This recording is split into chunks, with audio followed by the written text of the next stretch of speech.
ప్రధాని నరేంద్ర మోడీ పరిపాలన వ్యవసాయ రంగానికి పెద్దపీట వేస్తుందని, ఎద్దు ఏడ్చిన యవసం, రైతు ఏడ్చిన రాజ్యం బాగుపడదని, దళారులకు పత్తిని అమ్మే రైతులను మోసపోవద్దని సిసిఐ పత్తి కొనుగోలు కేంద్ర యజమానులు రైతులకు సహాయ సహకారాలు అందజేయాలని మెదక్ ఎంపీ రఘునందన్ రావు సూచించారు.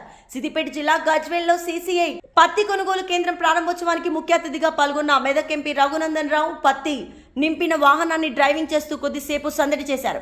కాటన్ను తేమ పరిశీలన యంత్రంలో పరీక్షించారు.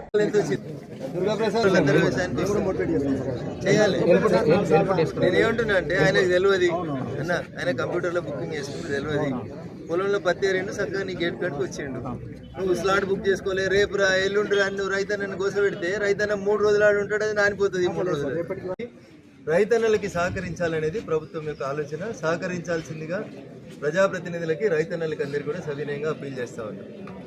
భారత ప్రభుత్వం గణనీయంగా ఎంఎస్పీ రేట్లను పెంచుతూ వస్తూ ఉంది. రకరకాలైనటువంటి పంటలకి మోడీ గారు అధికారంలోకి వచ్చే కంటే ముందున్నటువంటి రేట్ల కంటే, 2014 కంటే ముందున్న రేట్ల కంటే ఇప్పుడు ఉన్నటువంటి రేట్లతో కంపేర్ చేసి చూసినప్పుడు దాదాపు రెట్టింపు ఎంఎస్పీ రేట్లను పెంచడం జరిగింది. నేను మిగతా పంటల గురించి మాట్లాడదలుచుకోలేదు, కానీ ఈరోజు మనం ప్రారంభిస్తున్నటువంటి పత్తి కొనుగోలు కేంద్రాల విషయానికి వచ్చినట్లయితే 2014 నరేంద్ర మోడీ గారు ప్రధానమంత్రి అయ్యే కంటే ముందు ఎంఎస్పీ రేటు, ఇది మీకు అందరికీ కూడా కనబడుతుంది, అబద్ధాలు చెప్పాల్సిన ఏం లేదు.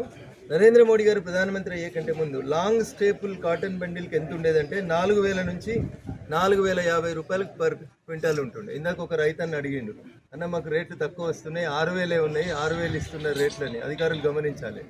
రైతుకు 6,000 ఎందుకు ఉంటుంది? భారత ప్రభుత్వం ఇచ్చినటువంటి ఎంఎస్పీ ఎంత ఉందంటే ఈ లాంగ్ స్టేపుల్ దానికి 8,110 రూపాయలు ఉంది. ఇప్పుడు నరేంద్ర మోడీ గారు ప్రధానమంత్రి అయ్యే కంటే ముందు 4,000, 4,050 రూపాయలు పర్ క్వింటాల్ ఉంటే, మోడీ గారు ప్రధానమంత్రి అయిన ఈ 11 సంవత్సరాలు పూర్తయిన తర్వాత ఈ రోజు పత్తికి అదే క్వింటాల్ ధర, ఆ రోజు 4,000 ఉన్నటువంటి పత్తి క్వింటాల్ ధర ఈ రోజు 8,110 రూపాయలకి పెరిగింది.